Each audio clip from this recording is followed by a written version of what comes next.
రేపు జరిగే తెలంగాణ అవతరణ దశాబ్ది ఉత్సవాలు ఘనంగా జరుగుతున్నాయి.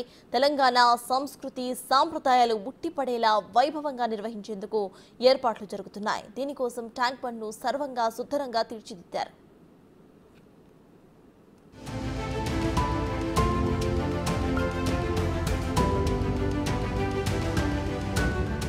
జూన్ 2వ తేదీన తెలంగాణ రాష్ట్ర అవతరణ దశాబ్ది ఉత్సవాల్ని ఘనంగా నిర్వహించేందుకు ప్రభుత్వం నిర్ణయించింది.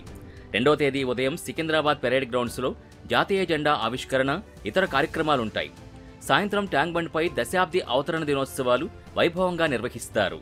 ఈ కార్యక్రమానికి ముఖ్యమంత్రి రేవంత్ రెడ్డితో పాటు మంత్రులు, ఎమ్మెల్యేలు, ఎమ్మెల్సీలు, ప్రజాప్రతినిధులు, వివిధ రంగాల ప్రముఖులు హాజరవుతారు.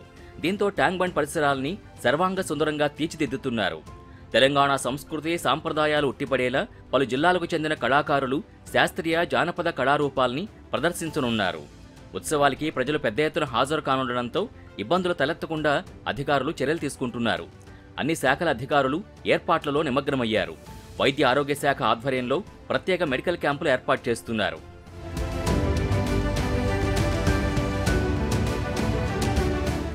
దశాబ్ది ఉత్సవాల రోజునే కవి, రచయిత అందశ్రీ రచించిన జయ జయ హే తెలంగాణ గీతాన్ని ముఖ్యమంత్రి జాతికి అంకితం చేయనున్నారు. ఈ గీతాన్ని ఇప్పటికే రాష్ట్ర గీతంగా కేబినెట్ ఆమోదించింది.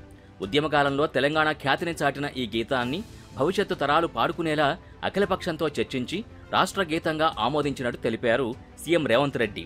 ఈ గీతానికి కీరవాణి సంగీతం సమకూర్చారు. తెలంగాణ లోగోలో కూడా మార్పులు చేసి దశాబ్ది ఉత్సవాల రోజే విడుదల చేయాలని ప్రభుత్వం భావించింది. అయితే దీనిపై రాష్ట్రంలోని వివిధ ప్రాంతాల కళాకారుల నుంచి దాదాపు 500 నమూనాలు అందాయి. దీంతో చిహ్నానికి సంబంధించి తుది రూపమేదీ ఖరారు కాలేదు. అసెంబ్లీలో చర్చించి అందరికీ ఆమోదయోగ్యంగా ఉండేలా, తెలంగాణ ప్రతిష్ట ఇనుమడించేలా, భావితరాలకు స్ఫూర్తిదాయకంగా ఉండే రాజముద్రని అందుబాటులోకి తీసుకొస్తామన్నారు సీఎం రేవంత్ రెడ్డి.